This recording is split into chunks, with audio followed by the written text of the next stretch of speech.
So what are the causes of erectile dysfunction?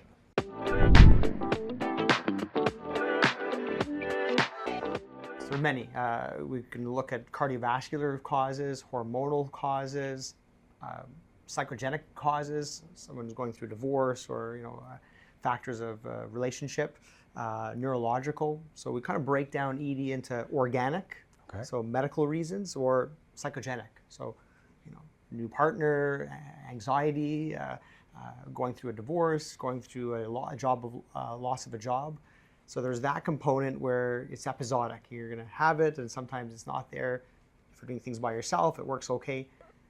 That's things that we see, and the more common is going to be the organic. But is there different levels of erectile dysfunction? So from what I know and there's erectile dysfunction where someone can't get it up at all. Yeah. Erectile dysfunction where it goes up, but it doesn't stay hard, where it goes up and you lose it. Are they all the same causes, or is each one a more severe symptom? I guess what makes an erection. So Yeah. there's stimulation, there's a neurological response to this artery in two tubes down the phallus that dilates, and this sponge tissue distends, and in distending it compresses the outer perimeter, these small little emissary veins, so it traps the blood. And then through contraction of the pelvic floor, we bring our blood pressure in that two tubes higher than our blood pressure. That's what gets and maintains the erection. So some people bring up the erection, but then they lose it because there's a venous leak, or they don't get maximal pressure because, well, they're on blood pressure medications. Oh, they're a bad diabetic. They have, stiff vessels. They can't distend. Someone had prostate surgery. The nerves, the signal from the spine aren't sending the right signals, or someone has a pinched back nerve or some central nervous system issue. So on many levels, there's this reflexive neurophysiological vascular response that leads to that. So I wouldn't necessarily say there's different compartments, but there's different levels where some men just aren't able to have penetrative intercourse. They'll get an erection, but it's not stiff enough to penetrate. And so there is different echelons, but we don't necessarily categorize it. We'll just implement treatments to try to get them to a level that they're happy. Now, I heard this statistic. I don't know if it's accurate, but is it true that, let's say 30%, 30 years old, 30% of erectile dysfunction, 40%, 50%. Is it true your age, which the percentage of ED is correlated? So our board exam, what are the risk factors for ED? Age. So hit 50, like I'd say that's the one the warranties up. Why is that? That's usually the starting age for doing PSAs or colonoscopies, or why is it? I think I can get into 20 years of experience, but I think a lot of us go through life, we go for health checks, and then between 30s and 40s, we're taking care of kids, we're in our job, we take away time from ourselves and exercising and training, or stress, anxiety builds up, and we don't talk about that. But I think we all, as men, we compartmentalize. Especially that. Like that's something that we definitely don't want to talk, even amongst men. We don't want to talk about that. We're ashamed, we're embarrassed. And I think that's part of why we're doing the show, is to help men open up, right? Right. And I think, that bottled up stress, we don't have a measuring tool, and you don't have a blood test for it, and talk about it. We're not big talkers. We go to our caves when we come home and, take care of other things. And I think that's what, adds up. And, what's your cholesterol? Yeah. Do you know your numbers? And so if you're not checking, that's the stuff that creeps up. And hey, you're 40 and, you're doing okay, but it's the high cholesterol. It's maybe your blood pressure's a bit high. You're only sleeping 4 hours a night. Your testosterone's low. All of these things compound to each other, and hey, you're smoking. You're not doing cardiovascular exercise. But I have a question. Would that mean is that as every man gets older, by default, he's going to suffer erectile dysfunction? Would a 60, 70-year-old will end up having erectile dysfunction? Is that, or that really comes down to your overall health? I call it your biological age. But some people I've met who are 70 and they're jogging every day. They're swimming 3 times a week. They're taking care of their vehicle. And some people just, genetically don't have that. Their things fall apart. And I think, if we don't practice and take care of things, it just, like flexibility. You're not going to do the splits for the rest of your life. Your vessels are the same. Are they as elastic?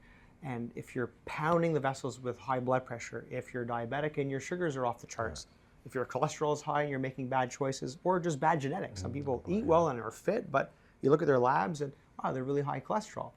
Genetically risk. Is it fair to say that, and I read this, I don't know how accurate it is, that when you have erectile dysfunction, or when it's happened to you, it's the first signs of a heart problem, heart issue? Is that? So, my father-in-law is a cardiologist, and I always would joke around and said, I think in life you need a good cardiologist, you need a primary care, you probably need a urologist too at some point. Because we're living long enough that the prostate gets in the way in other aspects. But there's some data that if you look it up, that ED, especially on young men who present to me, is my job to help treat them, but I let them know there is some data to support that sometimes ED can precede a cardiovascular event by a few years. So this may be your microvascular injury. Obviously, if It's like an alarm that says like something's up. So my duty is, I think as a holistic urologist is, hey, look, we're going to treat you with some of the options and stress reduction, exercise, check your, here's some Viagra, Cialis, see if that responds. Most often that's your treatment of organic and psychogenic ED and breaks the curse if it's a cycle. Or, hey, I got you, I'm happy, but let's dig to the cause. Why are you like that? What's your weight? What's your cholesterol? Do hormonal profile. And then we dig into it to say, there's always, not always, but there's most likely some factor at play. How do you break it down when it's either psychological or physical? Like, what do you do to determine which one it is? You got to take a good history. You got to ask good questions. Take the time. So, I've seen patients where, they were told by a female their phallus was too small and they're distraught or they got cheated on, and so that bravado is gone. And sure that will break your self-esteem, make you self-conscious, and definitely cause erectile dysfunction and some kind of insecurity. Or performance anxiety. There were a new partner, new date, and event number one didn't go well. And so take two, they're a bit nervous, so, is this going to happen again? And so, part of the parasympathetic and sympathetic system, to have an erection, you need to have parasympathetic. So if you're on sympathetic and you're charged, you've had 4 coffees, that's one of our treatment of priapism. We actually inject into the phallus a vasoconstrictive agent like adrenaline, and that just makes the vessel shrink and everything, timber comes down. So you want to not be in that state. If you're living in a state of stress and anxiety, you're obviously not going to have a good erection. So now let's talk about what are the treatments. Let's talk about the natural, organic, if you want to call it, treatments. You hear eat your watermelon, mix it with ginger. There's all these different formulas. And is there anything organic or natural? What would you say? Do you believe in it? I'm sure there's some truth to some of it, but how much of it is accurate from what you see on YouTube? I'm a scientific kind of person, so I like the data to support that. And I think, beliefs is nice. And some people, hey, it's all natural, it's all organic. I'm like, so is cocaine, so is asbestos. Doesn't mean it's necessarily good for you. I think everything in moderation. You got to enjoy it. So some people who are on strict diets, keto diet, well, are you happy? You got to enjoy it. Good point. So for if you're listening, there's one of my mentors through my years. You pick up a feather from everyone. Is Dr. Mark Moyad. He's a MD PhD at University of Michigan, and his whole life, aside from being a urologist, is looking at what are things that are going to help men in terms of their diet or nutrition. That's going to help you live longer, or if you have prostate cancer, survive more. And biggest ones, vitamin D3 and your cholesterol and statins. So all of these things play out with data and survival. So the natural things for having better erections is number one, sleep. Are you sleeping? Are you exercising? So Mark Moyad has these 10 things. Before we get into the nutraceuticals and do I have some vitamins and supplements and stuff, the basics. What's your weight? What's your cholesterol? What's your blood pressure? Are you sleeping? Simple things that we kind of want the easy pill. And are you doing the duties that you need to take care? I call it your vehicle. You got one. You can't go buy another one. You got to protect it, and I think we forget about that. And what about supplements? Vitamin D, zinc. I hear all these different supplements. Is there one that you would recommend, or is there one that you would believe in more than another, or just? Well, really, I think you have to have a good diet. So I think you probably just profess about small meals and having a balanced and eating your vegetables and we're all carnivores, and some people the carnivore diet and the Yeah, keto diet. everybody has something different. So at the end of the day, I mean, take a multivitamin if you're concerned. We live in Canada, and I think that's one of the things. Vitamin D3 levels are low. Some people, And vitamin D affects? well, not your erections per se. It's going to be more your bone health. Oh, yeah, okay. So, And probably your mood as well, no? possibly. And I think biggest one is bone health. And I Okay. think, my father has osteopenia and kind of, hey, I drink milk, but if you're not in the sun, you don't get it converted to D3. So simple little supplement, and we can do blood tests and check it's low. And they say about 30-40% of people may have low vitamin D3. So, but diving back to erections, and erectile function, I think those are the simple things of taking in duties and eating and a balanced diet and watching your weight.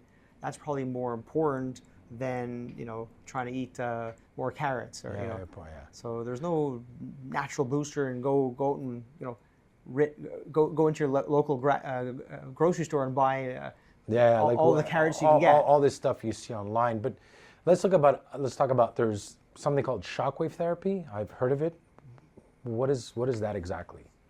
So, I think for men with mild erectile dysfunction, the concept is that you're using energy and to create a micro trauma. You're focusing energy within the sponge tissue to initiate an inflammatory state so that there's growth hormones that come and neovascularize.